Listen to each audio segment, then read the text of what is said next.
Besides the U.S. general elections in November 2024, there are also other important races happening around the globe. Here are some of the key elections in the world this year. Starting off the year, on January 13th, Taiwan will hold its presidential election. Incumbent President Tsai Ing-wen is barred by term limits from seeking re-election. Her party's candidate for president, Lai Ching-te, is currently Tsai's vice president.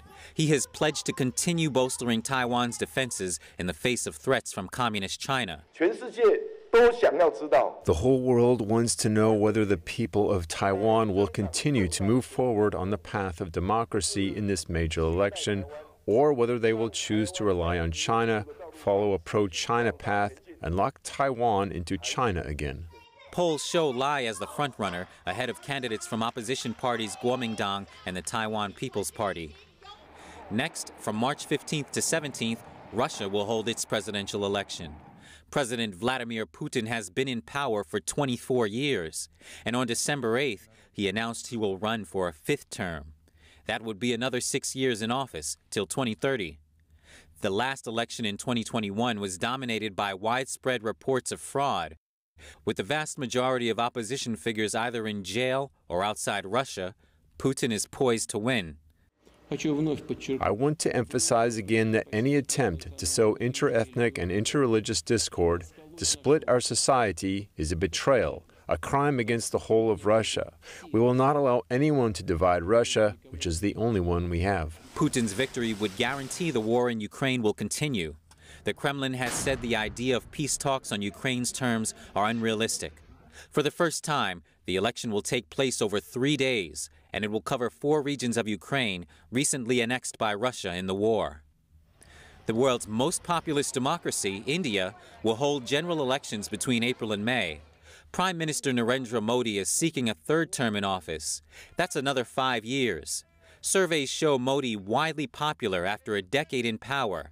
Under him, India played a bigger role in global diplomacy and embraced global climate goals. Our target by 2030, emissions intensity has to be reduced by 45%.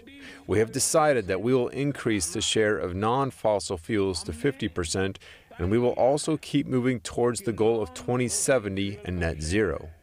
Modi's ruling party scored major victories in provincial elections in December, giving him a boost ahead of the national election. But he still faces a challenge from a 28-party opposition alliance. Next summer, on June 2nd, Mexico will hold its presidential election. Incumbent President Andrés Manuel López Obrador is barred by term limits from running again. So Mexico will have a new president, and for the first time, it looks like it will be a woman. The president and his party are backing Claudia Sheinbaum. She's the former mayor of Mexico City. Polls show Sheinbaum having double the support of her opposition rival, Xochitl Gálvez. The Mexican president serves one 6-year term. Then, from June 6th to 9th, citizens in 27 EU member states will vote for members of the European Parliament. About 400 million eligible voters will choose their representatives. That's 720 seats in total. Members serve 5-year terms. No party has held a majority, so the parliament depends on parties forming coalitions. Currently, there is a major coalition between the People's Party and the Socialists. Right-leaning politicians scored recent victories in Italy and the Netherlands. It's worth seeing whether the trend will continue in the 2024 EU election. Finally, on November 5th, the U.S. will have its presidential election. Incumbent President Joe Biden, a Democrat, is running for a second term.